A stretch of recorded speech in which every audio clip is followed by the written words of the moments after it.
O'zbekistondagi Islom sivilizatsiyasi markazi Prezident Shavkat Mirziyoyevning tashabbusi bilan amalga oshirilgan yirik strategik mega loyiha bo'lib, yangi O'zbekistonning o'ziga xos platformasi sifatida ilm-fan salohiyati, boy madaniy merosi va zamonaviy texnologiyalarni yagona makonda uyg'unlashtira olgani bilan ko'pchilikning e'tiroflari va hayratlariga sabab bo'lmoqda.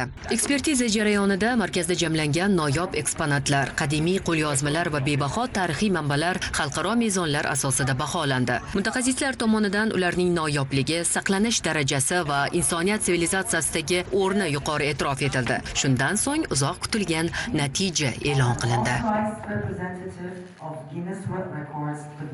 Marosimda markaz qoshida tashkil etilgan ilmiy kengash a'zolari to'liq tarkibda ishtirok etdi. Sertifikatni Ginnesning rekordlar kitobi tashkilotining rasmiy vakili, sudya Sheda Subasi Islom sivilizatsiyasi markazi direktori Firdavs Abduxoliqovga tantanali topshirdi. 7772.8 square meters. This is a new Guinness World Records achievement.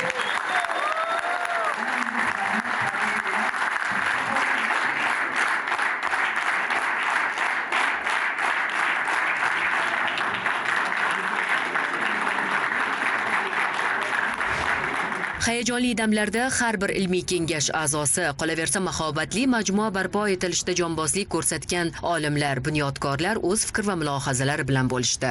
Mana bugun juda quvonchli kun. Haqiqatda prezidentimizning mega loyihalari, bu O'zbekistondagi Islom sivilizatsiya markazining qurilishi o'zi asosidan, zamindan juda mustahkam bo'lgan, lekin 9 yil davomida mana qurib bitkazilib xalqimizga topshirildi. Butun dunyodan kelayotgan mehmonlar, xorijiy davlat rahbarlari hattoki juda katta e'tirof etishyapti va bugun islom sivilizatsiyasi yo'nalishidagi dunyodagi eng katta muzey sifatida Ginneslar rekord kitobiga kiritilishi albatta bu avvalambor mana shu prezidentimizni eng katta siyosatlari yurtimizdagi mutafakkir allomalarni qadrlash, ularning merosini hozirgi avlodga, nafaqat yurtimiz, butun dunyoga yetkazish bo'yicha sa'y-harakatlar e'tirofi deyishimiz mumkin.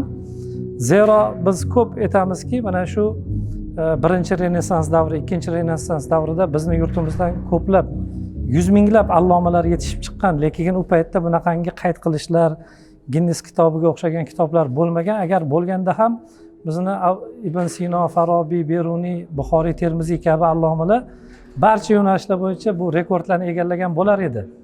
Hozirgi kunda ham prezidentimiz aynan 3-Renessans poydevori qo'yilyapti deganlari bu yoshlarimiz kelajakda ilm bilan, ma'rifat bilan mana shu yurtimizda yaratib berilgan sharoitlar orqali dunyoda birinchi o'rinlarga chiqishi bu muqarrar va buni biz mana hozirdan natijalarini ko'rishni boshladik va o'ylaymizki, mana hozir qayd etib o'tildi, shu markaz barpo etilishida 1,5 mingdan ortiq mahalliy va 500 dan ortiq xorijiy olimlar, ekspertlar ishtirok etishdi va kelajakda yurtimiz yosh avlodlari, farzandlarimiz mana shu merosni o'rganishsa, o'ylaymizki, bundan yangi kashfiyotlar ham aniq fanlar bo'yicha, diniy fanlar, boshqa hamma soha bo'yicha katta yutuqlarga bu zamin bo'lib qoladi deb umid qilamiz. Yana bir bor butun xalqimizni, avvalambor mana shu prezidentimizni katta loyihalari Ginneslar rekordga kirgani bilan muborakbod etamiz.